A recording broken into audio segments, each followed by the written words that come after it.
درود شریف پڑھ لو۔ اللہم صلی علی محمد وعلی آل محمد کما صلیت علی ابراہیم وعلی آل ابراہیم انک حمید مجید۔ اللہم بارک علی محمد وعلی آل محمد کما بارکت علی ابراہیم وعلی آل ابراہیم انک حمید مجید۔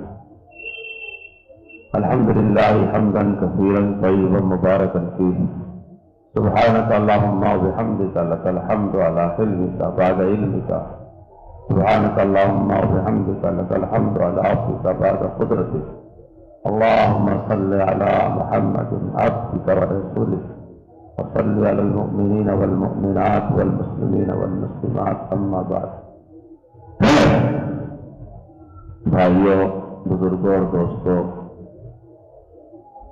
ہم لوگوں کو سیرت پاک صلی اللہ علیہ وسلم سے بہت ہی زیادہ ایمانی، جذباتی محبت کا، عقیدت کا، ہر طرح کا رشتہ ہے۔ اللہ کی توفیق سے ہمارے علماء کا طریقہ ہے کہ اس عنوان سے اپنی قوم کو کبھی کبھی اکٹھا کرتے ہیں اور مخاطب کرتے ہیں۔ آدمی کی زندگی میں تبدیلی لانے کے لیے جتنا کامل مکمل عنوان اسوہ رسول اکرم ہے، سیرت پاک ہے، ایسا کوئی عنوان کامل نہیں ہے۔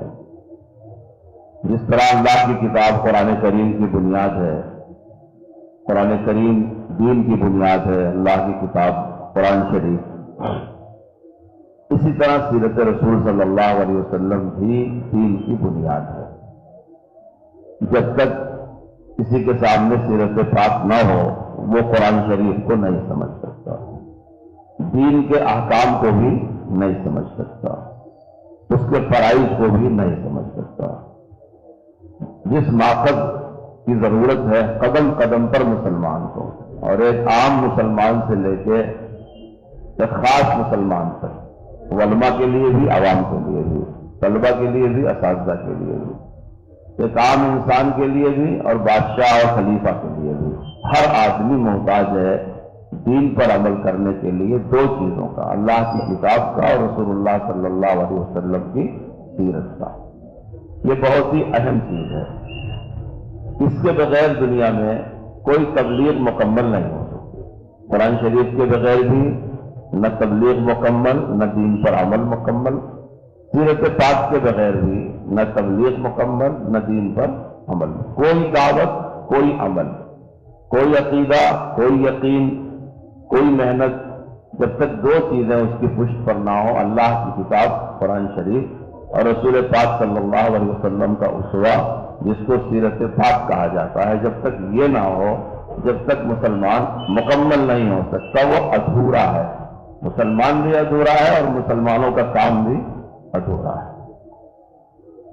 اس لیے ہمارے علماء نے شروع سے ہی اس بات کا اہتمام کیا ہے کہ سیرت پاک کے عنوان کی مجلسیں منعقد کریں۔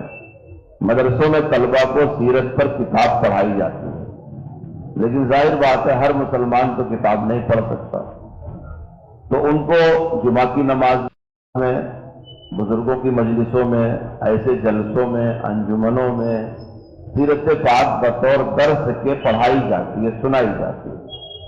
ہم لوگوں کو اپنی نیت ان مجلسوں میں طالب علم ہونے کی ہی رکھنی چاہیے۔ کسی بھی عالم کی مجلس میں جائیں، خود کو طالب علم سمجھیں۔ جیسے ہم اپنے امام کو، اپنے مدرس کو سمجھتے ہیں کہ ہمارے بچوں کے استاد ہیں، میں کہتا ہوں تھوڑا سا اور سمجھ لیں کہ وہ دینیات میں ہمارے بھی استاد ہیں۔ ہماری زندگی کا جو دینی خلا ہے، ہم بالکل شرمائے نہیں، خوف نہ کریں، دور نہ جائیں، اپنے سے قریبی کسی عالم دین سے رابطہ کر کے اپنی دینی ضروریات کو ہم پورا کر لیں۔ یہ بہت بڑی سمجھداری ہے، اور یہ اس وقت کے حالات کا سب سے بڑا تقاضا ہے، کیونکہ اس وقت کے حالات ایسے ہیں کہ دین میں، اصلی دین میں اور ہماری زندگی میں بہت فرق آ گیا ہے، بہت دوری ہو گئی۔ ہم کو دیکھ کر کے کوئی ہمارے دین کو نہیں سمجھ سکتا، یہ بالکل صاف ستھری بات ہے۔ اس لیے حالات حاضرہ کا سب سے پہلا تقاضا یہ ہے کہ ہم اپنی دینی زندگی کو دینی بنانے کی کوشش کریں۔ جس طرح ہمارے بادشاہوں کے تاج میوزیم میں رکھے ہوئے ہیں اور ہتھیار بھی میوزیم میں رکھے ہوئے ہیں، یادگاروں میں، ایسے ہی اسلام لائبریریوں میں رکھا ہوا۔ اگر کوئی آدمی تلاش کرنا چاہے کہ مسلمان کی اصلی صورت کیا ہے تو اسے کتابوں میں تو تلاش کر کے مل جائے گی، لیکن ہماری مسجدوں میں، ہمارے مدرسوں میں، ہمارے بازاروں میں، ہمارے محلوں، جو اپنے آپ کو بہت دیندار کہتے ہیں، ان میں بھی شاید مکمل اسلام چلتا پھرتا نظر نہ آئے۔ ہم کو ایک غلط فہمی ہے کہ ہم عبادت والے اسلام پر ہی مطمئن ہو جاتے ہیں، اس کو کامل اسلام سمجھ لیتے ہیں۔ جیسے کوئی نمازی ہے، اس نے نماز کو کامل ایمان سمجھ لیا ہے، کوئی حاجی ہے، اس نے حج کو سمجھ لیا، کوئی روزے دار ہے، اس نے روزہ کو سمجھ لیا۔ جو آدمی دین کے جس کام میں لگا ہوا ہے اللہ کی توفیق سے، اس نے اسی کو مکمل دین سمجھ رکھا ہے۔ حالانکہ وہی دین نہیں ہے بلکہ وہ بھی دین ہے، دونوں میں فرق ہو گیا۔ نمازی سمجھے کہ نماز ہی دین ہے، ایسا نہیں، نماز بھی دین ہے، دین کے ستونوں میں سے ایک ستون نماز بھی ہے۔ روزے دار سمجھے کہ روزہ ہی دین ہے، یہ اس کی غلط فہمی ہے، روزہ بھی دین ہے اور احکام بھی دین ہے۔ تو پورا دین مل کر کے کامل مکمل دین بنتا ہے۔ یہی پورا دین اللہ نے اتارا ہے، یہی پورا دین قرآن شریف میں لکھا ہوا ہے، یہی پورا دین رسول اللہ نے اپنی سیرت میں برت کر کے صحابہ کو سکھا دیا، اور وہی صحابہ والا پورا دین ہمارے بزرگوں کے ذریعے سے منتقل ہو کر کے ہمارے معاشرے، ہمارے سماج، ہمارے گھر میں، ہماری خوشی میں، ہماری غمی میں، ہمارے ہر زندگی کے مرحلے میں موجود تھا۔ ہم نے دھیرے دھیرے دھیرے دھیرے دھیرے اس کو ضائع کر دیا۔ یہ ہے سیرت سے ہماری اصل محرومی اور اصل دوری۔ اگر ہم تلاش کرنا چاہیں کہ صحیح اسلام نظر آ جائے تو ہمارے ہاں نظر نہیں آتا۔ اپنا اپنا سمجھا ہوا اسلام ہر آدمی کے ہاں نظر آئے گا، لیکن مکمل اسلام جو رسول پاک کا ہے، سیرت پاک کا ہے، قرآن پاک کا ہے، جو صحابہ لے کر کے آئے، وہ ہمارے یہاں شاید ہی اس وقت کوئی گاؤں، کوئی خاندان، کوئی بستی، کوئی شہر، کوئی علاقہ ایسا ہو جہاں دین اپنی عملی شکل میں کامل اور مکمل طریقے سے موجود ہو۔ یہ ہماری سب سے بڑی محرومی ہے کہ ہم نے اس دین کو چھوڑ دیا ہے اور اس کا دامن ہمارے ہاتھوں سے چھوٹ گیا، اور اس سے بڑی محرومی ہے کہ ہم کو اس کا احساس بھی نہیں ہے کہ ہم نے کیا گنوا دیا ہے اور کیا کھو دیا ہے۔ جب کبھی سیرت پہ بات کی جاتی ہے تو تھوڑی سی تقریر ہو جاتی ہے، کوئی جلسہ ہو جاتا ہے، رسول اللہ صلی اللہ علیہ وسلم کے زندگی کے کچھ پہلو بیان کر دیے جاتے ہیں اور لوگ اٹھ کر کے چلے جاتے ہیں۔ یہ جو کچھ کیا جاتا ہے سب اپنی جگہ فائدے مند ہے، نہ ہونے سے اتنا ہونا بہتر ہے۔ کم از کم اگر پوری چیز ہاتھ نہیں لگی تو جو جز بھی لگ جائے، سونے کا ہر ٹکڑا سونا ہی ہوتا ہے۔ اگر ہم پورے نہیں حاصل کر سکے تو جو بھی مل جائے وہ اللہ کی طرف سے نعمت ہے اور دین ہے، لیکن اس پر قناعت نہیں کرنی چاہیے۔ ہر شہر کے عالم کو، ہر شہر کے مدرسے کو، ہر شہر کے امام کو، ہر شہر کی دینی تنظیموں کو اپنی عوام کو سیرت پاک سے روشناس کرانے کے لیے ایک مکمل لاہے عمل اور نظام ترتیب دے کر کے رکھنا چاہیے۔ ہمارے جو مکاتب ہیں اس میں سیرت کیسی پڑھائی جائے گی، ہمارے جو مدارس ہیں وہاں سیرت پاک کیسی پڑھائی جائے گی، ہماری جو دینی جماعتیں ہیں وہ سیرت کی تعلیم و تربیت کیسے دیں گے، ہمارے ہاں جو جمعہ میں خطابات ہوتے ہیں تھوڑی دیر کے لیے، وہاں سے سیرت پاک کیسے بیان کی جائے گی۔ ہم غور کر کے دیکھ لیں، جب ربیع الاول کا مہینہ آتا ہے تو سیرت پاک کے جلسے جلوس زیادہ ہونے شروع ہو جاتے ہیں۔ کچھ تنظیمیں بھی اپنے اغراض و مقاصد میں سیرت کے جلسے کو بھی کرنا شروع کر دیتی ہیں، لیکن اگر میں مجمع میں پوچھوں کہ اس سال، یہ انگریزی کے حساب سے 2023 کا سال چل رہا ہے اور عربی کے حساب سے 1444 40 سے 4 کا سال چل رہا ہے۔ انگریزی میں جنوری، فروری، مارچ، اپریل، مئی، جون، جولائی، اگست، ستمبر، اکتوبر، اب یہ نومبر تقریباً ختم ہونے والا ہے، یعنی کل 11 مہینے ہیں۔ مجمع میں کوئی بتا سکتا ہے جس نے مہینے میں 10 صفحہ کے اعتبار سے کم 110 صفحہ سیرت پاک کا مطالعہ کیا ہو؟ چاند کے حساب سے محرم، صفر، ربیع الاول، ربیع الاخر، اب ختم ہوا اور ربیع الاخر شروع ہوا، چوتھا مہینہ۔ اگر کہ چند مہینے میں محرم سے لے کر کے اس مہینے تک کیا 100 صفحے بھی سیرت پاک کا کسی نے مطالعہ کیا؟ کیا رسول اللہ کی سیرت کا ایک حصہ آپ لے لیں؟ مثال کے طور پہ ہم روزانہ کھانا کھاتے ہیں، رسول اللہ صلی اللہ علیہ وسلم کو کیا چیزیں پسند تھیں، ایسی 10 چیزوں کا نام اپنے گھر میں جا کر کے پوچھیں۔ ظاہر ہے ہم کپڑا پہنتے ہیں، رسول پاک صلی اللہ علیہ وسلم کا کپڑا کس طرح کا تھا، آپ کے گھر کی خواتین کیسا کپڑا پہنتی تھیں، آپ کی بیٹیاں کیسا کپڑا پہنتی تھیں، صحابہ کی بیویاں کیا پہنتی تھیں، کسی ایسے 10 چادروں کا، 10 رومال کا، 10 چیزوں کا نام پوچھ لیں پورے خاندان والوں سے۔ ہمارے علماء کرام تقریر پہ تقریر کرتے رہے کہ رسول اللہ کے کپڑے میں پیوند لگا رہتا تھا، خلفائے راشدین کے کپڑے میں پیوند لگا رہتا تھا، ابو بکر صدیق رضی اللہ تعالی عنہ رسول پاک صلی اللہ علیہ وسلم کے پہلے خلیفہ، آپ صلی اللہ علیہ وسلم کے منبر اور محراب اور مصلی کے وارث، نبی کے بعد سب سے بڑا درجہ پوری کائنات میں ابو بکر صدیق تھا۔ جب ان کا انتقال ہونے والا ہوا تو انہوں نے اپنی بیوی اسماء بنت امیس کو یہ وصیت کیا کہ میرے کفن کے لیے نئے کپڑے بیت المال سے نہ لیے جائیں، نہ خریدیں۔ کیوں؟ نیا کپڑا زندہ لوگوں کے لیے زیادہ بہتر ہے، مجھے میرے اسی کپڑے میں غسل دے دیا جائے۔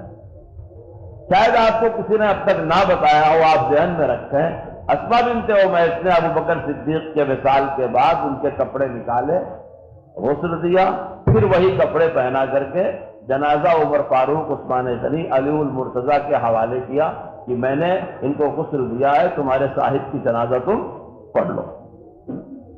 کیا ہم نے پوری سال میں کبھی اپنے گھر میں اپنی اولاد کو، آج غربت، فقیری، تنگ دستی کی شکایت ہر آدمی کرتا ہے، اور مسلمانوں کی معیشت اچھی ہو اس کی بات ہر آدمی کرتا ہے، اس پر جلسے جلوس کانفرنسیں ہوتی ہیں، لیکن کیا ہمارے دل دماغ میں، ہمارے بچوں کے دل دماغ میں یہ بات ہے کہ ابو بکر صدیق رضی اللہ تعالی عنہ نے پرانے کپڑوں میں کفن پہنا؟ زندہ کے لیے تو پیوند کی مثال ہے ہی ہے، لیکن یہ اس امت کے لیے نبی پاک کے نقش قدم، نبی پاک کی فکروں کو عام کرنے کے لیے کہ زندہ کپڑا، اس وقت مسلمانوں میں غربت تھی، افلاس تھی، لاچارگی تھی، ان کا خلیفہ اس عالم میں تھا کہ وہ اپنے گزارے کے لیے تھوڑا سا بیت المال سے لیتا تھا، بہت تھوڑا سا، اور وہ تھوڑے میں بھی ان کی اہلیہ نے میٹھا پکانے کے لیے بچوں نے کہا، ابو بکر صدیق نے انکار کر دیا، انہوں نے بچا بچا کر کے پکایا، بہت مشہور واقعہ ہے۔ تو ان سے پوچھا کہاں سے آیا؟ فرمایا روزانہ سے ذرا ذرا بچایا تھا۔ ابو بکر صدیق نے فرمایا کہ اس کے بغیر بھی زندگی پوری ہو سکتی ہے۔ یہاں سے 2 باتیں سمجھ میں آئی، اگر کوئی تنخواہ لے کر کے دین کا کام کرتا ہے تو یہ کوئی برا نہیں ہے۔ بہت سے متقی لوگوں کا تقویٰ بڑا زور مارتا ہے، وہ کہتے ہیں کہ تنخواہ لے کے دین کا کام کرتے ہیں۔ صاحب تنخواہ لے کے امامت کرتے ہیں، تنخواہ لے کر کے مدرسہ پڑھاتے ہیں، اور ہم اپنے جان مال سے دین کا کام کرتے ہیں بغیر تنخواہ کے، تو یاد رکھو دینی کام پر اجرت لینا ابو بکر صدیق رضی اللہ تعالیٰ عنہ سے ثابت ہے۔ صحابہ نے اپنے مشورے سے بیت المال سے ان کو امور خلافت کی اجرت دیا تھا۔ حدیث شریف کی ہر کتاب میں اس کا تذکرہ ہے، جہاں خلافت کا تذکرہ ہے وہیں صدیق اکبر کی اجرت کا بھی تذکرہ ہے، اور کفایت کے ساتھ زندگی گزارنے کا بھی تذکرہ ہے۔ صدیق اکبر رضی اللہ تعالیٰ عنہ کی اہلیہ کا یہ قصہ کہ انہوں نے غسل دے کے باہر کیا کہ جنازہ پڑھ دو، کتنے مسلمانوں کو یاد ہے؟ جبکہ اس وقت ہم کو اس کفایت کی ضرورت ہے کہ ہم اپنے اخراجات میں سادگی لے آئیں۔ اس وقت مسلمانوں کو آپس میں ہمدردی کی ضرورت ہے۔ شیخ الحدیث مولانا زکریا صاحب رحمۃ اللہ علیہ نے فضائل اعمال کے شروع کے رسالے میں حکایات صحابہ نقل کیا۔ آپ کے یہاں تعلیم ہوتی ہے، اس کی گھروں میں بھی ہوتی ہے، مسجدوں میں بھی ہوتی ہے، ہم روا روی میں سنتے ہیں اور چلے جاتے ہیں، لیکن اس پہ قصہ لکھا ہوا ہے، ہم اپنے بھائی کی کتنی ہمدردی کرتے ہیں۔ رسول اللہ صلی اللہ علیہ وسلم کے اسوہ میں تأسی تھی، یعنی اپنے صحابہ کے ساتھ ہمدردی کرنا، یہ بھی آپ کی سیرت ہے، اپنے گھر والوں کے ساتھ ہمدردی کرنا۔ ان کی خدمت کرنا۔ صدیق اکبر کا دور تو سنہرا دور تھا ہی، لیکن عمر فاروق رضی اللہ تعالیٰ عنہ اپنے زمانے خلافت میں مدینہ منورہ سے باہر گشت کرتے تھے۔ ایک دن رات میں گشت کرتے کرتے دیکھا ایک خیمہ ہے، باہر ایک آدمی ہے، اندر کچھ بچے اور عورت ہے۔ قریب گئے تو اجنبی معلوم ہوئے، کراہنے کی آواز آئی۔ اس آنے والے سے پوچھا کہاں سے آئے ہو اور آواز کیسی اندر سے آ رہی ہے کراہنے کی؟ تو انہوں نے فرمایا جاؤ میاں اپنا کام کرو، ہم مسافر ہیں، کسی گاؤں سے آئے ہیں، مدینے میں شہر میں جانے سے پہلے رات ہو گئی، یہاں پر اور ڈال دیا تھا، یہ آواز کیسی ہے؟ تو فرمایا جاؤ اپنا کام کرو۔ اس دیہاتی نے کہا جاؤ کام کرو، کیا کرو گے؟ کئی بار پوچھنے کے بعد بتایا کہ میرے گھر میں درد سے ہو رہا ہے، یعنی ولادت کا کی تکلیف ہے، گھر والی کی ولادت کا موقع ہے، درد ہو رہا ہے۔ حضرت عمر رضی اللہ تعالیٰ عنہ واپس گئے۔ ان کے نکاح میں حضرت علی کی بیٹی رسول اللہ کی نواسی تھی، ان کو لیا۔ میں جب ایک قصہ پڑھتا ہوں بیان کرتا ہوں میرے رونگٹے کھڑے ہو جاتے ہیں۔ اپنی بیوی کو لیا، کچھ ولادت کے سامان لیے، گیہوں لیا، چربی لیا، گھی لیا اور چیزیں لیا، اور یہ دونوں شوہر بیوی۔ ایک روئے زمین پہ سب سے افضل انسان ہے عمر فاروق۔ ابو بکر صدیق پردہ فرما چکے ہیں، ان کے بعد سب سے بڑا درجہ کائنات میں ابو عمر فاروق رضی اللہ تعالیٰ عنہ کا۔ دوسری رسول اللہ کی نواسی عمر فاروق کی بیوی۔ یہ دونوں گئے وہاں، اپنی اہلیہ کو اندر بھیج دیا۔ آج میں کہتا ہوں، خود اپنے سے کہتا ہوں، کوئی مولوی صاحب، کوئی امیر صاحب، کوئی حافظ صاحب کیا اپنے پڑوسی کے دکھ درد میں ایسے ہی شریک ہوتا ہے؟ ہم غیر مسلموں کے ساتھ رسول اللہ کی سیرت پر کیا عمل کریں گے؟ اپنے مسلمان بھائیوں کی کیا ہم کو اس طرح کے سیرت کے قصے ذہن میں رہتے ہیں؟ کیا ہم اپنے گھروں میں سناتے ہیں؟ آج بہت سے لوگ دعوت دیتے ہیں کہ سوشل میڈیا کے ذریعے دین کی باتیں پھیلائی جائیں۔ کیا اس کے ذریعے ایسی باتوں کی تبلیغ کی جاتی ہے؟ یا وہی باتیں پھیلائی جاتی ہیں جو دل دماغ کو اسلام سے منحرف کرنے والی ہیں؟ وہ باتیں جس سے دل دماغ میں اسلام کا گہرا اثر ہو، سازش ایسی ہے کہ وہ نہ پھیلتی نہ پھیلائی جاتی، نہ بیان کی جاتی۔ لے گئے، باہر چولہا جلایا گیا، یہ چیز پکنے کے لیے ہنڈی میں رکھی گئی۔ اندر اس عورت کے ساتھ جس کو درد ذہ ہو رہا تھا حضرت عمر فاروق کی بیوی خدمت میں لگی رہی۔ جس نے اس روایت کو نقل کیا سیرت پاک کی کتابوں میں، وہ کہتے ہیں کہ جب آگ بجھنے لگتی تو عمر فاروق خود اس کو پھونک کر کے روشن کرتے تاکہ جلدی سے پک جائے کھانا۔ جب وہ پھونکتے تھے تو ان کی داڑھی میں سے دھواں اٹھتا تھا۔ وہ راوی کہتے ہیں کہ مجھے ابھی بھی بیان کرتے ہوئے نظر آ رہا۔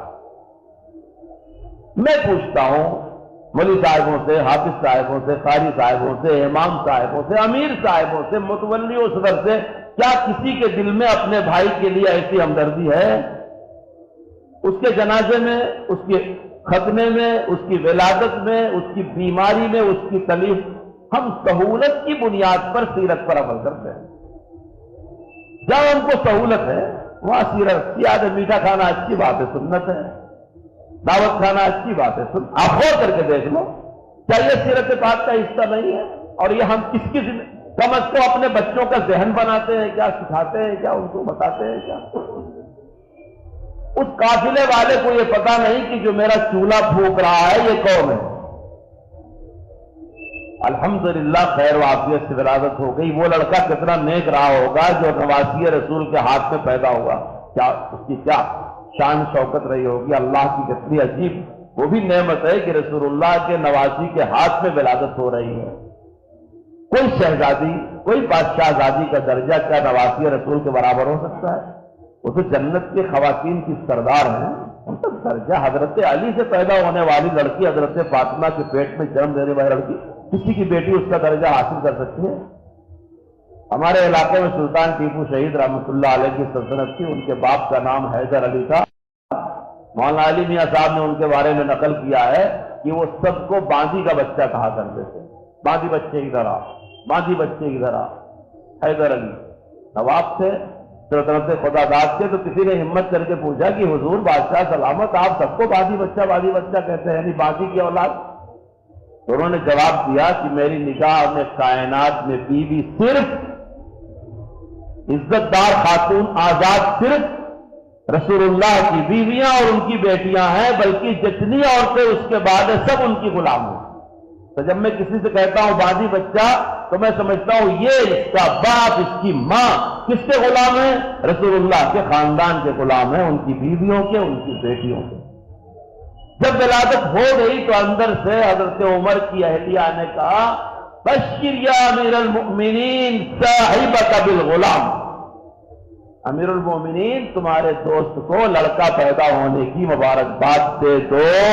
جب اس قافلے والے کو معلوم ہوا، اس گھر کے آدمی کو، کہ امیر المؤمنین اور گھبرایا ہے، جب اسے پتا چلا کہ میرے گھر میں ولادت رسول اللہ کی نوازی کرانے آئی ہوئی ہے، جب اسے پتا چلا، میں کہتا ہوں سیرت کا ایک قصہ ہے، ایسے ہی سیرت پاک بھری پڑی ہے کردار سے، لیکن ہماری پریشانی ہے کہ ہمارے تاج میوزیم میں رکھے ہیں، ہمارے ہتھیار بھی میوزیم میں رکھے ہیں، اور ہمارا دین، ہماری سیرت بھی کتابوں میں لکھ کر کے لائبریری میں رکھی ہوئی ہے، ہمارے سماج میں اسے چلنے نہیں دیا جاتا، پھیلنے نہیں دیا جاتا، وہ چلتی پھرتی نظر نہیں آتی۔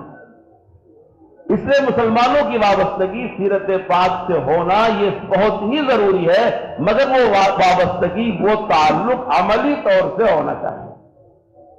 میں عرض کر رہا تھا کہ ہم سب یہ سناتے رہے زمانے تک، مسجدوں کے ممبر سے، جلسوں سے، کہ صحابہ کے کپڑے میں پیوند لگا رہتا تھا، حضرت فاطمہ کی چادر میں پیوند لگا رہتا تھا، حضرت عائشہ رضی اللہ تعالی عنہا کے پاس ایک نیا قمیص تھا لڑکیوں کے پہننے کا۔ جب کسی گھر میں کسی دلہن کی رخصتی ہوتی تو حضرت عائشہ اپنا وہ کپڑا دے دیا کرتی تھی، اسی میں پہنا کر کے مدینے کے انصار اور مہاجرین کی دلہن لڑکیاں رخصت ہوتی۔ آج کسی شہر میں اتنی غربت ہے، آج بہت سے لوگ غریب، کسی کہیں اتنی غربت ہے کہ محلے بھر کی دلہنوں کے لیے ہم سناتے رہے کہ کپڑے میں پیوند لگا تھا۔ حضرت عمر کے کپڑے میں، جب حضرت عمر نے خطبہ دیا جابیہ کے مقام میں، تو راوی کہتے ہیں کہ میں نے گنا دونوں موڑوں کے بیچ میں 17 پیوند تھا۔ اس پیوند کے ساتھ اللہ نے یونان، مصر، روم، قیصر و کسریٰ سب کو قدموں میں ڈال دیا۔ ہم کہتے رہے کہ صاحب، علماء سمجھاتے رہے، پیوند لگا، پھٹا ہوا، پرانا، ہماری قوم نے نہیں پہنا۔ اور ابھی کچھ دن سے فیشن والوں نے کاٹ کے پہننا شروع کیا، پھاڑ کے پہننا شروع کیا۔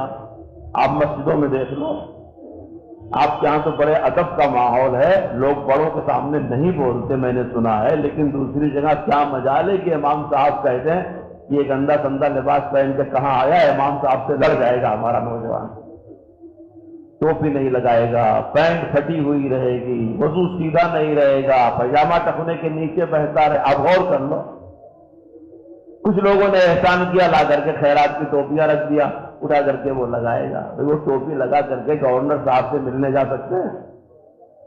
پلاسٹک کی لکڑی کی ٹوپیاں لگا کے گورنر سے ملنے کوئی جا سکتا ہے؟ رسول پاک صلی اللہ علیہ وسلم کی سنت ٹوپی ہے، ابو جہل کی سنت تو نہیں ہے، مومن کے سر کا تاج ٹوپی ہے۔ یہ ٹوپی اسلام میں تہذیب ہے صحابہ کی، عمامہ تہذیب ہے صحابہ کی، ائمہ کی، تابعین کی، اس کے لگانے کے لیے شرم ہے، خیرات کی ٹوپی لگاتے ہیں اور لوگ ثواب سمجھتے لا کر کے رکھتے۔ کیا مجال ہے کوئی عالم منع کر دے؟ یہ سنت کو عزت دی جا رہی، ایک ٹوکرے میں ٹوپیاں رکھی جاتی ہیں، ایک طرف ڈبے میں چپل رکھے جاتے ہیں۔ یہ ہم نے سیرت پاک کا حال کر رکھا اپنی مسجدوں میں، آپ غور کر کے دیکھ لو۔ حضرت حسین رضی اللہ تعالیٰ عنہ کو جب شہید کیا گیا، ان کے تذکرے میں لکھا ہے، چند وہ لوگ جنہوں نے موت کے بعد بھی کلام کیا ہے، اس میں حضرت حسین بھی ہیں۔ جب ان کا سر کاٹ کے نیزے پہ چڑھا کے اٹھایا گیا تو ان کی زبان سے آیت تھی سیعلم الذین ظلموا ای منقلب ینقلبون، اس کی زبان پر یہ آیت کریمہ۔ یہ تو دین کے لیے شہید ہو گیا، اور شہید ہونے تک ایک دین کا چھوٹا سا بھی شوشہ حصہ اپنے ہاتھ سے جانے نہیں دیا۔ کیا وہ اسلام کو اچھا سمجھتے تھے کہ ہم سمجھتے ہیں؟ حضرت حسین کی بہن زینب حضرت فاطمہ کی بیٹی ان کے ساتھ واقع کربلا میں موجود تھی، چشم دید گواہ تھی، ایک نماز نہیں چھوڑا، ایک نماز نہیں چھوڑا۔ شہید ہوتے ہوتے تاج نہیں اتارا، امامہ نہیں چھوڑا گیا۔ شہید ہونے کے بعد 62 اہل بیت کی 62 لاشیں پڑی ہوئی ہیں، لیکن حضرت زینب نماز پڑھ رہی ہیں، اسی کے بیچ میں پڑھ رہی ہیں نماز، کتاب میں پڑھ کے دیکھ لو۔ اس سے بڑی آفت کس مسلمان پہ آ جائے؟ کس کے گھر میں 62 میت ہوئی ہے، 62 لوگ شہید ہوئے ہیں؟ دودھ پیتا بچہ علی اصغر شہید ہوا، جوان علی اکبر شہید ہوئے، حضرت زینب کے بیٹے عون و محمد شہید ہوئے، جس ماں کے 2 لال شہید ہو کے پڑے ہیں، اسی کے بیچ میں حضرت زینب تہجد کی نماز پڑھ رہی، کتاب پڑھ کے دیکھ لو۔ تو مسلمان کہاں ہے اور سیرت اہل بیت اور سیرت رسول کہاں ہے؟ ہم کہتے رہے کہ پیوند لگا ہوا پرانا، نہ قوم نہیں سنتی رہی۔ جب فیشن والوں نے پھاڑ کر کے دیا، ہم نے پہننا شروع کر دیا۔ ہم تھوڑی دیر کے لیے خوش ہوتے ہیں، اگر کسی نے گستاخی کر دیا تو مسلمان جان دینے کے لیے تیار ہے، یہ اس کے ایمان کا بالکل آخری درجہ ہے، وہی بچا ہوا ہے کہ وہ روزانہ بے عمل ہوتا ہے، آخری موقع پر اس کا ایمان بھڑکنے لگتا ہے، اس چنگاری انگارہ بن جاتی ہے، لیکن اس انگارے سے بہت دنوں تک یہ باقی نہیں رہ سکتا۔ اگر اس کے دل میں غیرت ہوتی، غیرت ایمانی ہوتی، رسول اللہ سے تعلق ہوتا، تو یہ فیشن والی بے حیائی کی چیزیں کیوں استعمال کرتا؟ ہم کہتے رہے کہ فیشن کا بال نہ رکھو، ویسا بال نہ کاٹو۔ رسول اللہ صلی اللہ علیہ وسلم کا بال 3 طرح کا تھا، حضرت علی ہر ہفتہ بال نکالا کرتے تھے، حضرت عمر فاروق کی مونچھ ایسی تھی، ان کی زلفیں، ابو بکر صدیق کا بال ہے، ہم روز بیان کرتے رہے۔ رسول اللہ کے صحابہ ایسے تھے، ہم روز بیان کرتے رہے، ہماری قوم نے نہیں مانا۔ آندھرا پردیش میں ایک مندر ہے جہاں لوگ گنڈو کراتے ہیں، ایک فلمی ایکٹر گیا، پوجا کیا اور گنڈو کرایا، اس کی ماں مر گئی تھی، ہزاروں نوجوان مسلمان لڑکوں نے سر گنڈو کرا دیا۔ اب قوم کس کے پیچھے جا رہی؟ کلمہ کس کا پڑھ رہی ہے، کس کے پیچھے جا رہی ہے؟ آپ غور کر کے دیکھ لو۔ اگر نوجوان لڑکا تابعین اور صحابہ کی شکل میں نظر آئے، ہم کو نہیں اچھا لگتا۔ گھر کی عورتیں اب تانا دینے لگی ہیں، کیا ابھی سے داڑھی رکھ لیا، کیا ابھی سے مولوی صاحب بن گیا، کیا ابھی سے مسجد کا ملا بن گیا، وہ تانا دینے لگی۔ لڑکیاں اب یہ کہنے لگی ہیں ہم کو دیندار نمازی داڑھی والا دولہا نہیں چاہیے۔ آپ جو سنتے ہیں مرتد ہونے کے اور غیر مسلموں کے ساتھ جانے کے واقعات، وہ دوسری سیڑھی ہے۔ پہلی سیڑھی یہ ہے کہ گھر کی عورتوں نے یہ کہنا شروع کیا کہ دیندار جوڑا نہیں چاہیے، اور لڑکوں نے بھی یہ کہنا شروع کیا کہ ہم کو دیندار لڑکیاں نہیں چاہیے۔ اللہ نہ کرے ہر جگہ یہ مزاج ہو، لیکن ایک بہت بڑا مزاج بن چکا ہے۔ ہم کس کے پیچھے جا رہے ہیں؟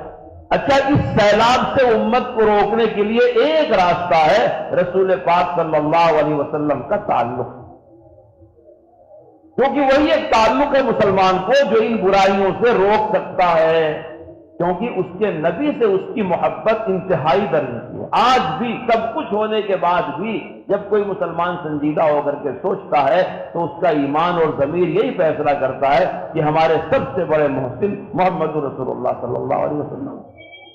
لیکن ضرورت ہے کہ اس کے اس احساس کو ہم جیسے لوگ تھوڑا سا قوت دینے کی کوشش کریں، تھوڑا آگے لانے کی کوشش کریں۔ یہ آگے کیسے آئے گا؟ میں خواص سے کہتا ہوں، سیرت پاک کی 2 چیزیں ہیں جو ہمیشہ مد نظر رہنا چاہیے۔ رسول اللہ صلی اللہ علیہ وسلم نے دین کی ہر چیز کی دعوت عملی طور سے دیا ہے، صرف زبان سے نہیں دیا۔ دوسرے، آپ نے تربیت کے لیے نرمی اختیار کیا ہے، سختی اختیار نہیں کیا۔ آپ مثال لو، حضرت رسول اللہ صلی اللہ علیہ وسلم نمازیں لے کر کے دنیا میں تشریف لائے، معراج میں نمازیں فرض کی گئی، 5 وقت کی نماز فرض ہے، لیکن آپ تہجد بھی پڑھتے تھے، آپ نفلیں بھی پڑھتے تھے، آپ تحیۃ الوضو بھی پڑھتے تھے، آپ تحیۃ المسجد بھی پڑھتے تھے، اور آپ رات میں اپنے گھر میں کھڑے ہو کر کے لمبی لمبی نمازیں پڑھتے تھے اور لمبے لمبے سجدے کرتے تھے۔ حضرت عائشہ سجدہ دیکھ کر کے فرماتی ہیں مجھے کبھی کبھی یہ خیال آتا کہ آپ کی روح پرواز کر گئی، صحابہ صبح کو دیکھتے تو آپ کے پیر پر ورم آ جاتا. پتا کیا چلا؟ عام مسلمان کو اگر نبی پاک نے 5 وقت فرض نماز کا حکم دیا تو خود آپ کی نماز ایسی تھی. آپ فرماتے ارحمنی یا بلال، ارحمنی یا بلال، ارحمنی بلال، مجھے راحت پہنچاؤ نماز کے لیے. اذان پکارو، نماز ہوگی، نماز سے مجھے راحت. میں قرۃ عینی فی الصلاۃ، میرے ہاتھوں کی ٹھنڈک نماز میں. حضرت علی کو تیر لگی، نہیں نکل رہا تھا، فرمایا نماز میں کھڑا ہوں گا تو نکال لینا. حضرت طلحہ نے نماز کی نیت باندھی، تھوڑی سی خلل ڈال دیا باغ میں اڑنے والی چڑیا نے. کھجور کا باغ ہو، ہرا ہو، پانی کی نہریں ہوں، آدمی اس میں نماز پڑھے اور ذرا سا خلل، وہ پورا باغ اللہ کے راستے میں خیرات کر دیا کہ اس باغ نے مجھے نماز میں خلل ڈالا. آدمی کی نماز جیسی ہوگی اس کی زندگی بھی ویسی. جس کو نماز میں سکون نہیں ہوگا، سکون والی نماز جو نہیں پڑھے گا، اس کی زندگی سکون والی نہیں ہو سکتی. کلیئر بات ہے، کھلی ہوئی بات. حضرت رسول اللہ صلی اللہ علیہ وسلم نے عام مسلمان کو 5 وقت کی نماز کا حکم دیا، مگر آپ کی سیرت یہ ہے کہ آپ کے پیر نماز میں ورم کھا جاتے تھے. آپ کا سجدہ طویل ہوتا تھا کہ آپ کی بیویوں کو یہ خوف ہونے لگتا تھا کہ کہیں آپ کی روح تو نہیں پرواز کر گئی. آپ کو راحت ملتی تھی. جب زور سے بادل کڑکتا اور بارش ہونے والی ہوتی تو آپ لپک کر کے نماز کے لیے کھڑے ہو جاتے. چاند گران ہوا، آپ نماز کے لیے کھڑے ہو گئے. سورج گران ہوا، آپ نماز کے لیے کھڑے ہو گئے. بارش میں لیٹ ہوئی، آپ نماز کے لیے کھڑے ہو گئے. پتہ کیا چلا کہ جس چیز کا امت کو حکم دیا فرض کا، خود آپ دیکھ لو اس پر کتنا عمل کیا ہے. آج بھی اگر کوئی ہمارے جیسا امام صاحب، مولوی صاحب، امیر صاحب، متولی صاحب، صدر صاحب یہ چاہتے ہیں کہ دین اصلی شکل میں ان گلیوں میں نظر آئے تو پہلے وہ صحیح معنوں میں دیندار ہو جائیں. وہ ریزولوشن پاس کر دیں گے، قوم عمل کرے گی، ہم آرام کریں گے، اس سے دین کی تبلیغ نہیں ہو. یاد رکھو، دین ہمدرد سب کا ہے، محتاج کسی کا نہیں. پوری دنیا خدا کو مانے، اس کی خدائی میں کوئی فرق نہیں پڑتا. پوری دنیا انکار کر دے، اس کی شان میں کوئی فرق پڑنے والا نہیں. جو دین سے جڑا رہے گا دنیا بھی اچھی رہے گی، آخرت بھی اچھی رہے گی. آپ صلی اللہ علیہ وسلم نے روزے کا حکم دیا. ہر عاقل بالغ مسلمان پر رمضان شریف کے روزے فرض ہیں. رمضان کا مہینہ 29 کا ہوگا یا 30 کا ہوگا، لیکن آپ کا معاملہ کیا تھا؟ ہر پیر کو آپ روزہ رکھتے تھے، جمعرات کو آپ روزہ رکھتے تھے. ایام بیز جس دن چاند مکمل ہوتا ہے 13، 14، 15 اس دن آپ روزہ رکھتے تھے. حضرت عائشہ فرماتے جب آپ روزہ رکھنا شروع کر دیتے تو آپ طاری نہیں کرتے تھے. آج روزہ، کل روزہ، پرسوں روزہ. صبح مسجد تشریف لاتے، پوچھتے کچھ کھانے کے لیے ہے. جس بیوی کے گھر میں جانا ہوتا اگر وہ فرما دیتی نہیں ہے، انی اذا لصائم فرما دیتے کہ میں نے روزے کی نیت کر لیا. امت کے لیے 30 روزہ. رسول اللہ صلی اللہ علیہ وسلم اکثر دنوں میں روزہ رکھتے تھے، اور کبھی کبھی ایسا بھی روزہ آپ کا ہوتا تھا جس کو صوم وصال کہتے ہیں، یعنی روزے پر روزہ. لیکن آپ نے اس طرح کسی بھی مسلمان کو روزہ رکھنے سے منع کیا. صوم وصال، روزے پر روزہ نہ رکھو، کچھ افطار کر لیا کرو، سحری کھا لیا کرو. اگر ہم چاہتے ہیں کہ ہماری قوم سیرت پر آئے، دین پر آئے، تو ہم خواص کو سب سے زیادہ عمل پر لگنا چاہیے. ہم اپنے عمل سے دیندار ہوں، ہمارے بچے خود بخود ہو جائیں گے، بیویاں خود بخود ہو جائیں گی، بہویں خود بخود ہو جائیں گی، بیٹیاں خود بخود ہو جائیں گی. صرف لیکچر دینے سے، کانفرنس کرنے سے، سیمینار کرنے سے، پمفلیٹ چھاپ دینے سے، جا کر کے مفتی صاحب کا بیان رکھ دینے سے، یا یہ سب ٹیپ اوپ کر کے گھر میں سنا دینے، یہ سب ہیلے حوالے کی بات ہے. پختہ ایمان کی بات ہے کہ جب یہ سمجھ میں آ گیا کہ سیرت سے بڑا کوئی سرمایہ نہیں ہے تو ہم کو اپنی زندگی میں تبدیلی لانا چاہیے، اور ہم مضبوطی کے ساتھ سیرت پر عمل کرنے کے لیے ہم کو مستعد ہونا چاہیے. آپ کا حج دیکھ لو، آپ کی زکوٰۃ دیکھ لو. امت کے لیے 2.5% زکوٰۃ فرض ہے، 40واں حصہ. لیکن آپ نے اپنے گھر میں کبھی مال جمع نہیں کیا. آپ نے بھی نہیں جمع کیا اور آپ کی بیویوں نے بھی نہیں جمع کیا. ایک مرتبہ حضرت عائشہ صدیقہ رضی اللہ تعالی عنہا کے پاس اشرفیوں کا ڈھیر آیا، دمشق سے ہدیہ آیا. کیوں؟ رسول اللہ کی بیوی ہیں، صحابہ ہدیہ دیا، پورے امت کی مائیں ہیں. لوگ آتے تھے، سلام کرتے تھے، دعائیں لیتے تھے، ہدیہ پیش کرتے تھے.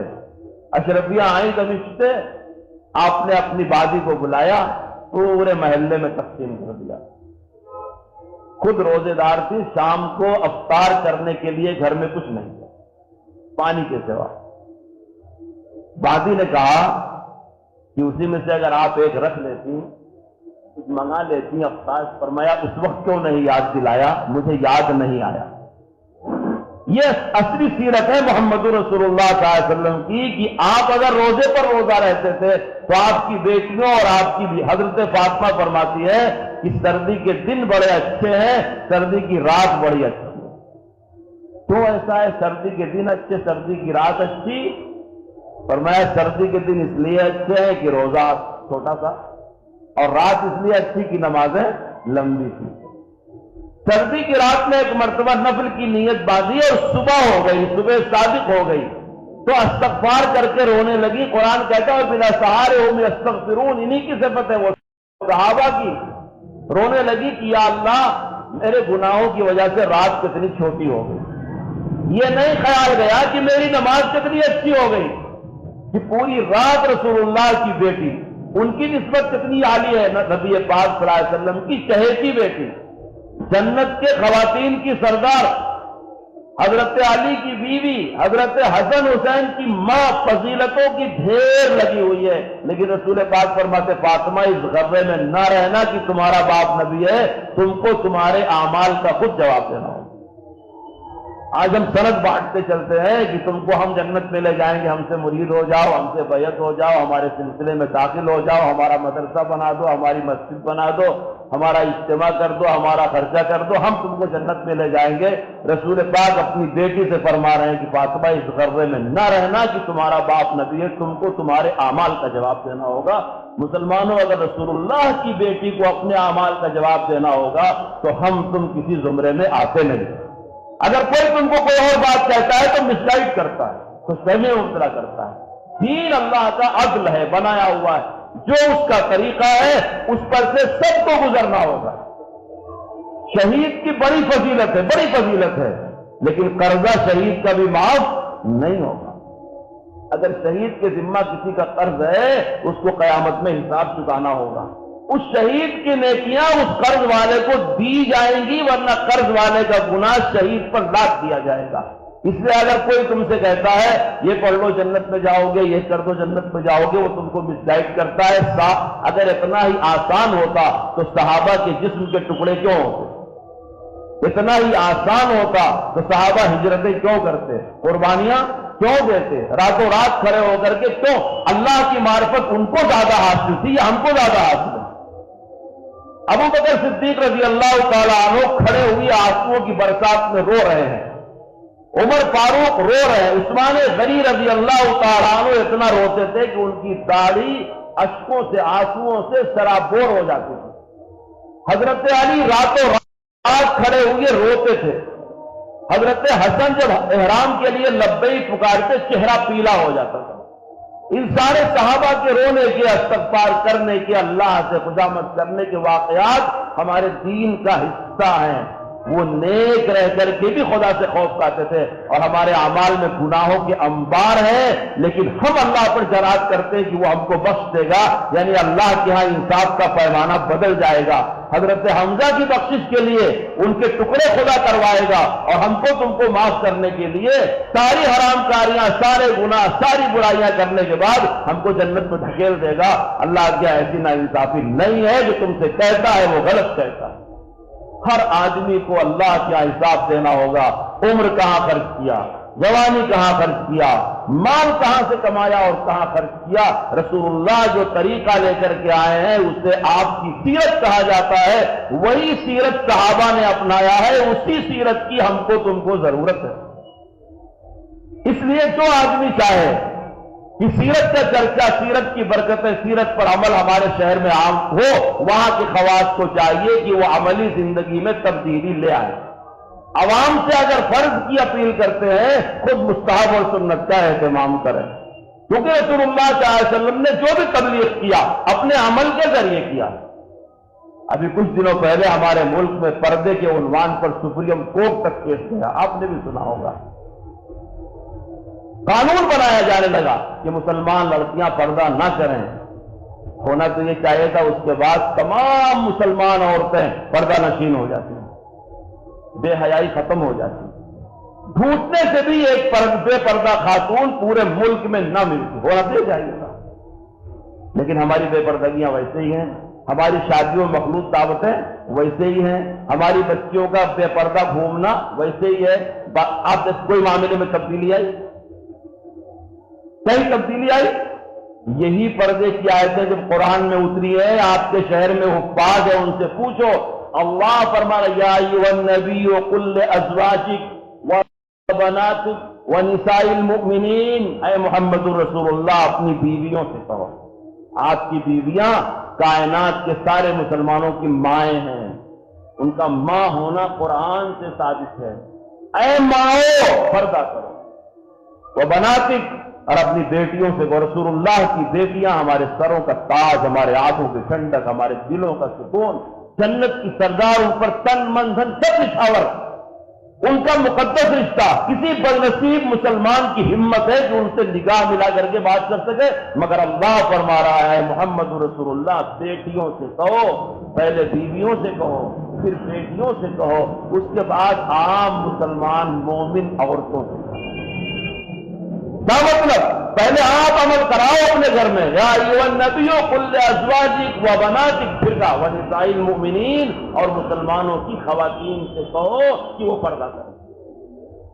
اس لیے دین پر عمل، سیرت کا چلن جلسوں کانفرنسوں اشتہاروں سے نہیں ہونے والا ہے، یہ ہوگا عمل سے۔ عمل کی چیز ہے، عمل میں آئے گی تب اس کا اثر پڑے گا، یہ سراسر ایک کردار کی چیز ہے۔ جہاں کہیں بھی دین پھیلا ہے سیرت والے کردار سے پھیلا ہے، اسی ملک کا قصہ ہے، یہاں اسلام سطح سمندر، شط سمندر، سمندر کے کنارے تابعین کی طرف سے آیا، چند صحابہ آئے، لیکن پہلی صدی ہجری میں یہاں اسلام سندھ کے علاقے میں طائف کے 16 سالہ نوجوان محمد بن قاسم کے ذریعے آیا۔ اس کی تاریخ میں لکھا ہوا ہے کہ اس نے ملتان تک فتح کیا، ملتان کو دارالاسلام بنایا، اسلامی سلطنت قائم کیا، پھر دارالخلافت سے خط آ گیا کہ واپس آ جاؤ، واپس آ جاؤ۔ کیوں؟ ہر آدمی اپنے امیر کے تابع ہے، دارالخلافت اس وقت دمشق تھا، اس سپہ سالار خط آیا واپس آ جاؤ۔ جب یہ واپس جانے لگا، اس کی تاریخ میں لکھا ہے کہ وہاں بسنے والی مارواڑیوں کی جوان لڑکیوں نے اس کے گھوڑے کی لگام پکڑ لیا، اس کا راستہ روک دیا، تاکہ ہم ہماری عزت آبرو کس کے حوالے کرتے جا رہے ہیں؟ غیر مسلم ہیں، مگر ان کو بھروسہ کس پر ہے؟ سپہ سالار پر بھروسہ ہے۔ رسول اللہ صلی اللہ علیہ وسلم، آج ہم لوگ یہ سمجھتے ہیں مسلمان کافر، مسلمان کافر، ہمارے دماغ میں اسلام کا نقشہ ہی نہیں ہے پورا۔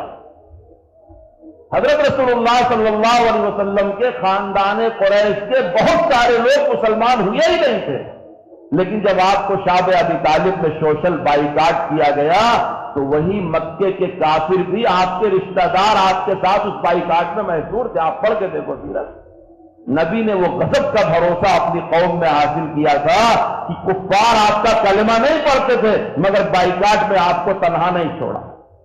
آپ بھروسہ تو پیدا کر کے دیکھو۔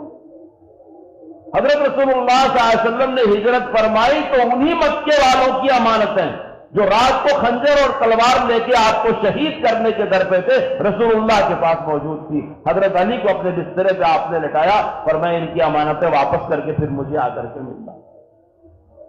آپ نے ہجرت جیسا مقدس سفر پر، میں تو عالموں سے کہتا ہوں شریعت کو پورا کھول کھول بیان کرو۔ آج جن مسلمانوں کا یہ ذہن ہے ہندو الگ قوم، مسلمان الگ قوم، مسلمان الگ ہے، کافر الگ ہے، کافر کے ساتھ جو چاہو لوٹ مار کرو، یہ جہالت ہے، یہ اسلام نہیں ہے۔ ہمارا پڑوسی مسلمان ہو کافر ہو، اس نے سلوک کیا جائے گا۔ مسلمان مسلمان کے پیچھے نماز پڑھے گا، مسلمان مسلمان کے ساتھ روزہ رکھے گا، مسلمان مسلمان کے پیچھے حج کرے گا، مسلمان مسلمان کو زکات دے گا، لیکن یاد رکھو کرایہ دینا، کرایہ لینے کے لیے مسلمان ہونا ضروری نہیں ہے۔ خریدنے اور بیچنے کے لیے مسلمان ہونا ضروری نہیں ہے، پڑوس میں رہنے کے لیے مسلمان ہونا ضروری نہیں۔ آپ کے مذہب والا ہو چاہے آپ کا دشمن ہو، اگر وہ آپ کا پارٹنر ہے، آپ کا پڑوسی ہے، آپ کے راستے میں شریک ہے، آپ کے کھیت کے بغل میں ہے، اسے حق کے شفا حاصل ہے آپ پہ، وہ حقدار ہے آپ کا۔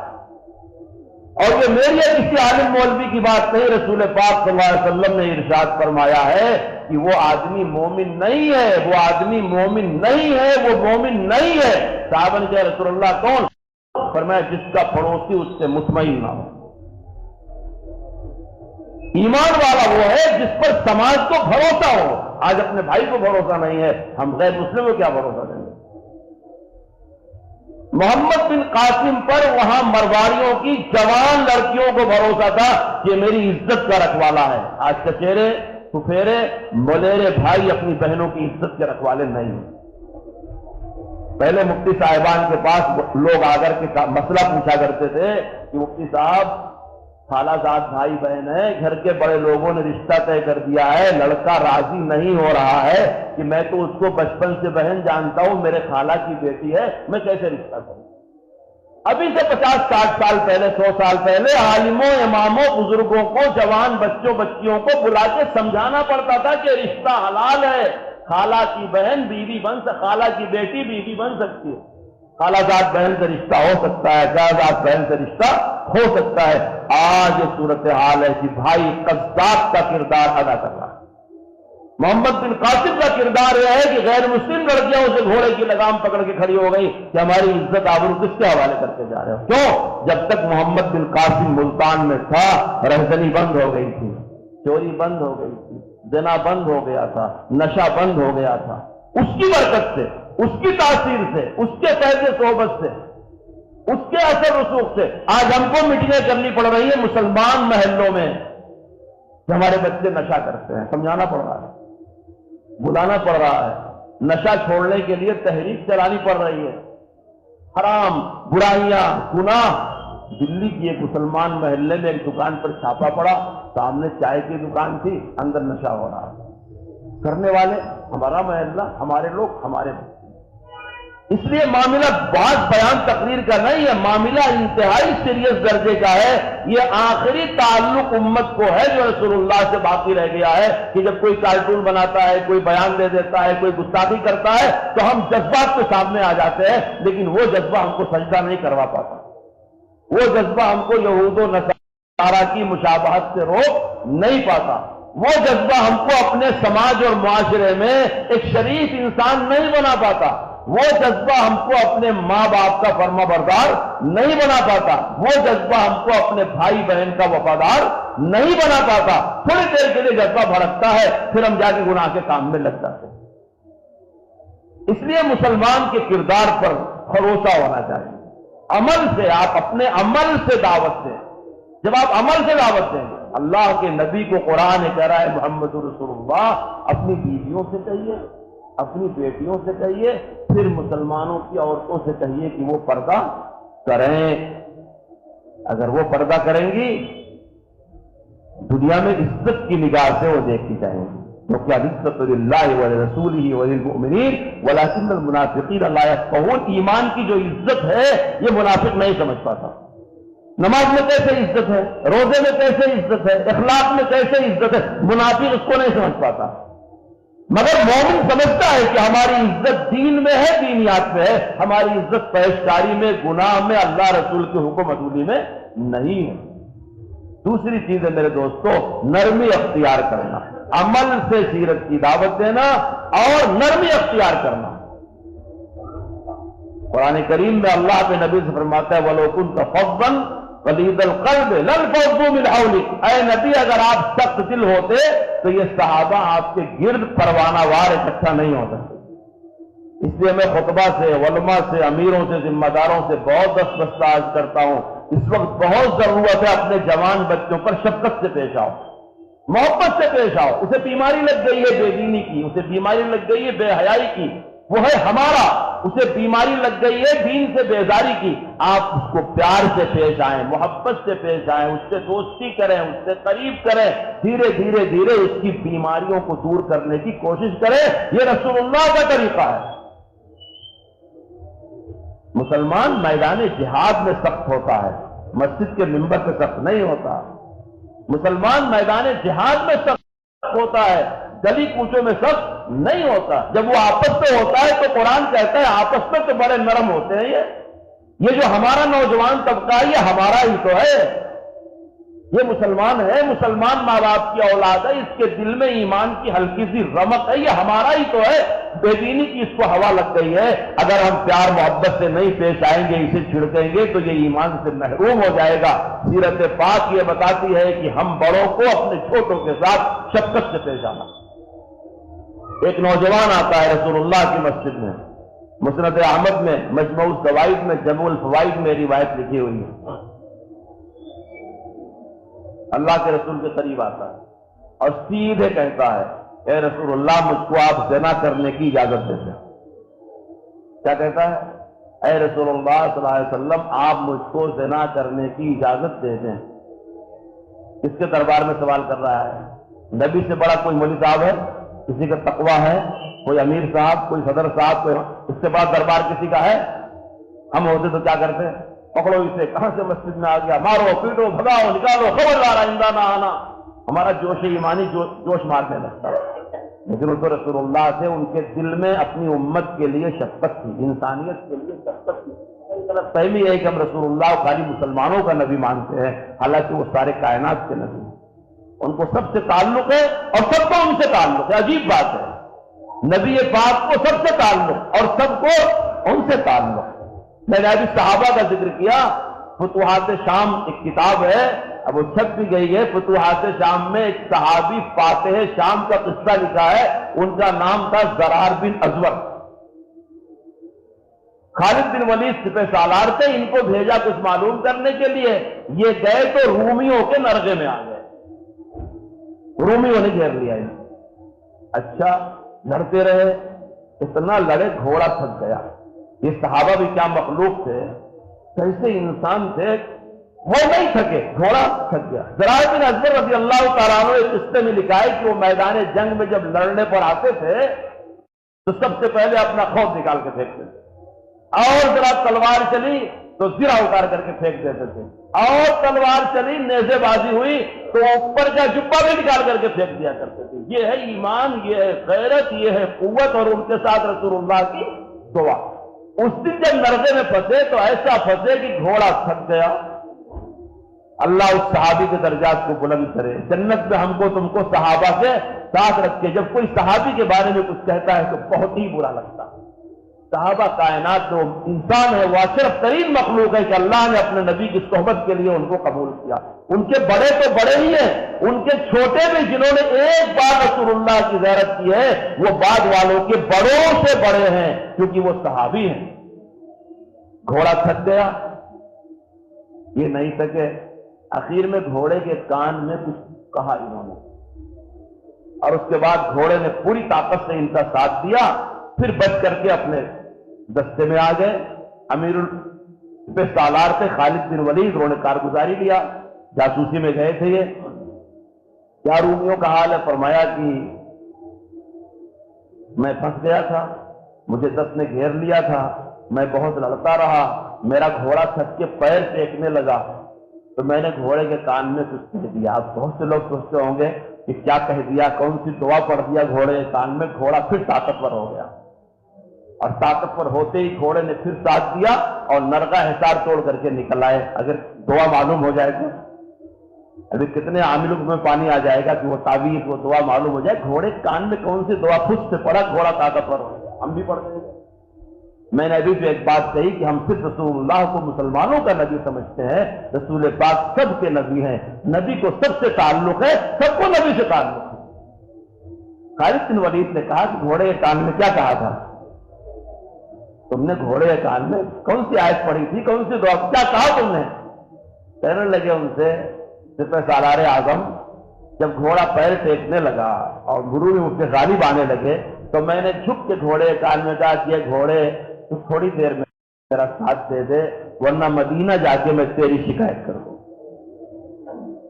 صلی اللہ علیہ وسلم، صلی اللہ علیہ وسلم، صلی اللہ علیہ وسلم۔ اس گھوڑے کو مدینے کے نام سے قوت آ گئی. ہم کلمہ پڑھنے والوں کا کیا ہے؟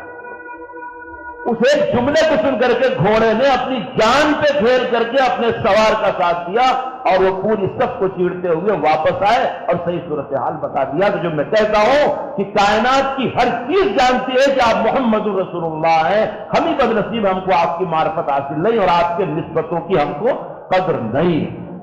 وہ نوجوان آتا ہے اور کہتا ہے رسول اللہ مجھے زنا کی اجازت دے دیجیے. کوئی میرے جیسا مولوی صاحب ہوتا کہتا پکڑو مارو بھگاؤ. نہیں، اللہ کے رسول نے کہا اذن منی، قریب آ جاؤ، مجلس میں قریب آ جاؤ. جب قریب آیا تو آپ نے اس کے شانوں کے بیچ میں اپنا ہاتھ رکھا اور فرمایا اگر تمہاری ماں کے ساتھ کوئی زنا کرے تو کیسا ہے؟ تو نے کہا رسول اللہ بہت برا ہے. میری ماں اس کے ساتھ کوئی زنا کرے گا؟ آپ نے ہاتھ سے فرمایا تمہاری بہن کے ساتھ کوئی کرے. بہت گھبرایا. پھر آپ نے دھیرے سے پیار میں سمجھایا اس کو تمہاری بیوی اور بیٹی کے ایک ایک رشتے کا نام لیا. وہ انکار کر. پھر آپ نے فرمایا آپ تو مولوی تھے، آپ نے فرمایا تم جس کے ساتھ یہ کام کرو گے وہ بھی تو کسی کی ماں ہوگی، کسی کی بہن ہوگی، کسی کی بیوی ہو سکتی، کسی کی بیٹی ہو سکتی ہے. تو ایسے کام کی ہمت کیسے کر رہے؟ اس نے ہمیشہ کے لیے آپ کے ہاتھ پر توبہ کیا، ہمیشہ کے لیے توبہ کی.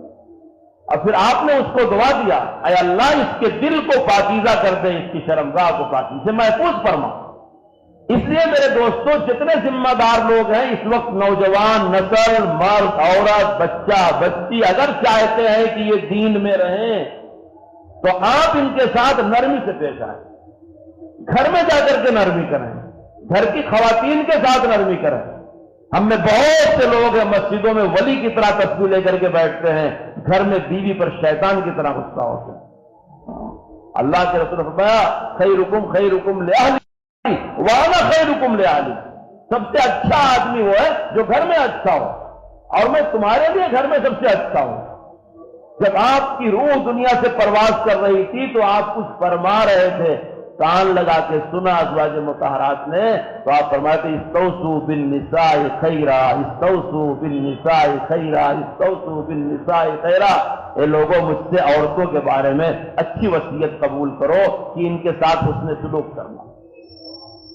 ہم اپنی بیویوں کے ساتھ، اپنی بچیوں کے ساتھ، اپنی بہوؤں کے ساتھ، اپنی بیٹیوں کے ساتھ حسن سلوک نہیں کرتے. اس لیے اگر سیرت پاک سے وابستگی ہے، سیرت کا دو طریقہ ہے اس کو عام کرنے کا، ورنہ مسا پاک وہی ہے. ہمارے تاج عجائب گھروں میں ہیں، ہمارے ہتھیار بھی عجائب گھروں میں ہیں، اور ہمارا اخلاق اور ہمارا دین اور ہماری سیرت کتابوں میں ہے. ہماری زندگی میں وہ نظر نہیں آتے. اگر وہ کردار ہمارے اندر آنا ہے تو ہم کو بڑوں سے چھوٹے کی طرف جانا ہو. یاد رکھو کوئی بھی برائی بڑوں سے چھوٹوں میں آتی ہے، کوئی بھی بھلائی بڑوں سے چھوٹوں میں آتی ہے. شیخ سعدی نے لکھا ہے اگر بادشاہ رعایا کا نمک لے گا ظلم سے تو اس کے فوجی رعایا کی فصل اور اس کے جانور کھا جائیں گے. اس لیے بڑے لوگ جتنے ہیں گھر کے بڑے ہوئے، خاندان کے اگر ایک آدمی کی شادی ہو گئی، اس کو ایک لڑکا بھی بڑا ہو گیا ہے، اس کا نکاح ہوا، بیوی اس کے پاس ہے، وہ بھی اپنے گھر کا بڑا ہے کیونکہ شوہر کا درجہ بڑا ہے. ایک لڑکی ہے 16-17 سال کی، ماں بن گئی، اس کا درجہ بڑا ہے. جتنے بڑے ہیں وہ نرمی کے ساتھ پیش آئیں، کردار کے ساتھ پیش آئیں. اب جو حالات پھیلے ہوئے ہیں ان حالات میں خوف کھانے کی ضرورت نہیں، اپنا کردار درست کرنے کی ضرورت ہے. یہ صدی، یہ دور باطل کے شکست کا دور ہے. باطل پسپا ہو رہا ہے. بہت سے جلد باز لوگ، کم ہمت لوگ جن کے سامنے حقائق نہیں ہے، وہ گھبرا رہے ہیں کہ باطل چھا رہا ہے. نہیں، یہ باطل پسپا ہو رہا ہے. یہ دور باطل کی پسپائی کا دور ہے، باطل کے شکست کا دور ہے. اہل بصیرت دیکھ رہے ہیں اپنی نظروں سے کہ باطل سمٹ رہا ہے، پسپا ہو رہا ہے. جیسے چراغ بجھنے سے پہلے بھپکتا ہے، ویسے باطل واپس جانے سے پہلے دھوس جما رہا ہے. ہاں، باطل منظم طریقے سے پسپا ہو رہا ہے، اپنی اس کی پسپائی منظم طریقے سے ہے. اس لیے ہم میں سے بہت سے ضعیف الاعتقاد لوگ گھبراتے ہیں اب دنیا میں کیا ہوگا، اب دنیا میں کیا، اب مسلمان کو کیا کرنا چاہیے. اب اگر کہیں بیماری پھیلی ہو اور کانفرنس ڈاکٹر لوگ کریں تو اب ڈاکٹر کو کیا کرنا چاہیے؟ بھائی وبا پھیلی، ڈاکٹر کو علاج کرنا چاہیے. دنیا کفر کے ساتھ بھرا ہے، شرک سے بھرا ہے، برائی سے بھرا ہے، بے حیائی سے بھرا ہے، بے دینی سے بھرا ہے. دنیا بھر گئی ہے نفاق سے، برائی سے، جھوٹ سے، فریب سے، آپ کو اسلام پیش کرنا چاہیے۔ آپ تو امت دعوت ہیں، آپ جہاں بھی رہے رسول اللہ صلی اللہ علیہ وسلم کی تعلیم پیش کرتے رہے۔ ہم کو یہی کرنا ہے کہ کیسے بھی حالات ہوں ہم کو اپنے دین کو پیش کرنا ہے، اپنے دین کی نمائندگی کرنا ہے، کیونکہ اللہ کی نصرت دین کے ساتھ ہے، ہمارے پورے نام اور نسب کے ساتھ نہیں ہے۔ اللہ تعالیٰ مجھے بھی توفیق عطا فرمائے، آپ کو بھی توفیق عطا فرمائے، اور جمعیت علماء کے ان اکابر کو جنہوں نے سیرت پاک کا عنوان، اصلاح معاشرے کا عنوان امت کے سامنے پیش کیا، اسی مقصد سے کہ امت کا تعلق رسول اللہ کی نسبت کی وجہ سے ان کی سیرت اور ان کے دین سے مضبوط ہو، تاکہ اس کی مشکلات دور ہوں۔ ہماری ہر مشکل اس لیے آئی ہے کہ اپنے نبی کے دامن سے ہم دور ہیں، اور ہر مصیبت کا علاج اسی میں ہے، اس دامن سے وابستہ ہو جائے۔ اللہ مجھے بھی توفیق دے، آپ کو بھی توفیق دے، آمین۔ وآخر دعوانا الحمدللہ رب العالمین۔